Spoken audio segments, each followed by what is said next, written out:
ඔයාලා ගොඩක් දැකලා ඇති මේ වගේ viral videos වලට use කරන high quality animations. ඒ animation එකෙන් brand එකට premium look එකක් වගේ professional look එකක් ලබා දෙනවා. ගොඩක් කට්ටිය හිතාගෙන ඉන්නේ මේ වගේ high quality animations හදන්න පුළුවන් high performing software වලට කියලා. අද වීඩියෝ එකෙන් මම කියලා දෙන්න හදන්නේ කොහොමද CapCut එකෙන් ලේසියෙන්ම මේ වගේ high quality animation එකක් create කරගන්න කියලා.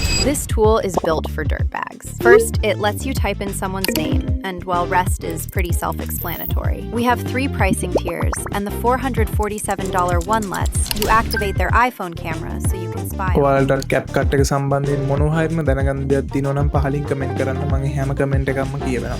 අපි මුලින්ම ස්ටිකර් පැනල් එකට ගිහිල්ලා අපේ බෑග්ග්‍රවුන්ඩ් ලේයර් එක ක්‍රියේට් කරගමු. මේක රෙක්ටැන්ගල් එක ක්‍රියේට් කරගෙන ඊට පස්සේ අපි මේක ඇඩ්ජස්ට්මන්ට් කරලා මේකේ සයිස් එක වැඩි කරලා අපි අපේ බෑග්ග්‍රවුන්ඩ් ලේයර් එක ක්‍රියේට් කරගමු. අපි මේකේ කලර් එක වෙනස් කරමු බ්ලැක් වලට. අපි ඊට පස්සේ අපේ grid background එක add කරගමු.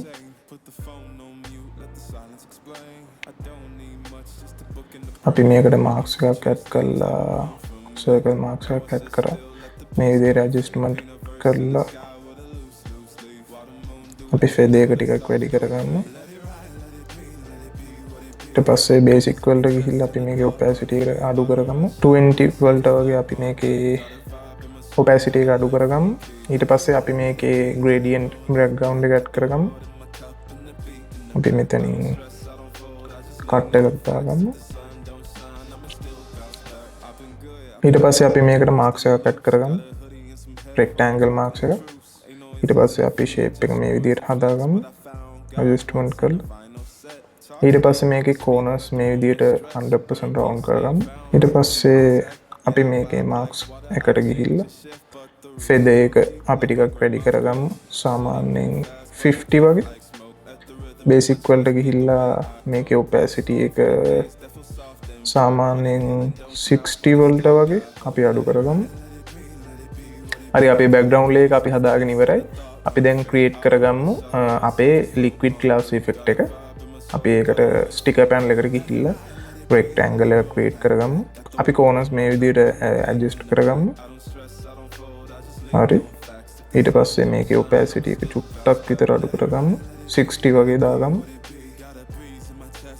අපි මේකේ තව duplicate layer එකක් ගමු. ඒකේ opacity එක අපි වැඩි කරලා color එක අපි වෙනස් කරමු white වලට. අපි මේක compound clip එකක් create කරගමු. අපි මේකට marks එකක් add කරගමු. අපි මෙතන circle marks එකට add කරලා ඉවර වෙලා මේකේ පොඩි adjustment ටිකක් කරලා අපි මේකේ shadow එක කියන්නේ light එක මේ පැත්තෙන් වැටෙන විදිහට අපි adjust කරගමු. මේකේ rotation එක චුට්ටක් වෙනස් කරගෙන අපිට පුළුවන් ඒකේ angle එක වෙනස් කරගන්න. අපේ liquid glass එකට වැටෙන light effect එක හදාගන්න තමයි අපි මෙතන දැන් මේ විදිහට white color එකක් use කරන්නේ.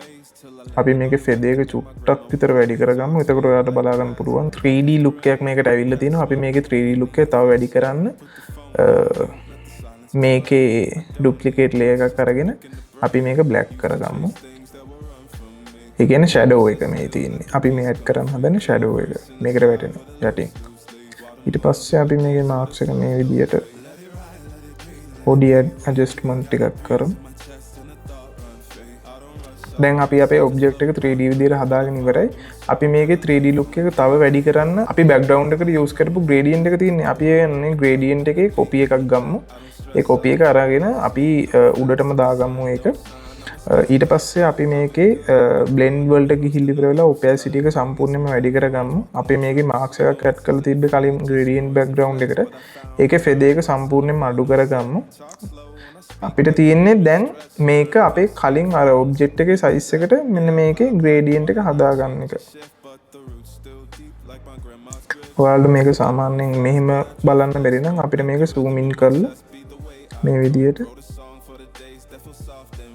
අපි දැන් දාමු මේ gradient background එක අපේ light එකයි shadow එකයි use කරපු layers දෙකට යටින්. එතකොට ඔයාලට බලා ගන්න පුළුවන් මේක smooth විදියට liquid glass effect එකක් විදියට create වෙලා තියෙනවා. අපි මේකේ opacity එක චුට්ටක් අඩු කරගමු light එකේ. අපි මේකේ glass look එක තව වැඩි කරගන්න මෙතෙන්ට blur effect එක add කරගමු.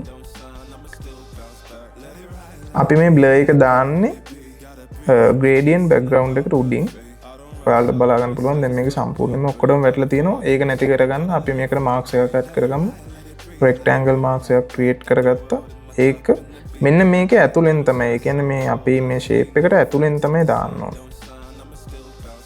corners මේ විදිහට adjust කරලා අපිට බලා ගන්න පුළුවන් දැන් liquid glass effect එකක් ඇවිල්ලා තිනවා smooth විදිහට. අපි දැන් බලමු මේකට කොහොමද bouncing effect එක add කරන්න කියලා. අපි bouncing effect එක add කරන්න මෙතන scale එක මෙහිම වැඩි කරාම සම්පූර්ණයෙන්ම width එක height එක දෙකම තමයි වැඩි වෙන්නේ. ඒක නැති කරගන්න ඔයාලට බලා ගන්න පුළුවන් මෙන්න මෙතන option එකක් දීලා තියෙනවා. මේ option එක off කරගන්න. එතකොට width එකයි height එකයි අපිට වෙන වෙනම වෙනස් කරගන්න පුළුවන්. අපි මේ bouncing effect එක add කරන්නේ width එකේ scale එක වෙනස් කරලා keyframe එකක් add කරගෙන අපි මේකේ width එකේ scale එක 1% දාගමු. ඊට පස්සේ මෙතන keyframe 7ක් පන්න ගමු අපි 1 2 3 4 5 6 7. ඊට පස්සේ අපි මෙතන තව keyframe එකක් add කරගමු. අපි මේක scale එක අපි දාගමු 120කට විතර.